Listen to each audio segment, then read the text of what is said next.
Every week nakaka-receive ako ng 10 pesos. Uy, sayang din yan ha. Naglalaro ka na sa games, binibigyan ka pa ng 10 pesos cashback. So, paano ko nakukuha yung 10 pesos?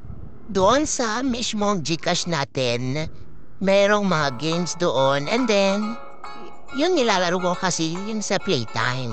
Ngayon. So, doon mismo sa casino, hahanapin mo lang yun. And then, idadirect ka na mismo sa mga games. So, ito ipapakita ko sa inyo kung ano yung games na minsan lang naman na nilalaro ko pagka meron akong nare-receive na 10 pesos. So, pwede nyo itong itry, guys.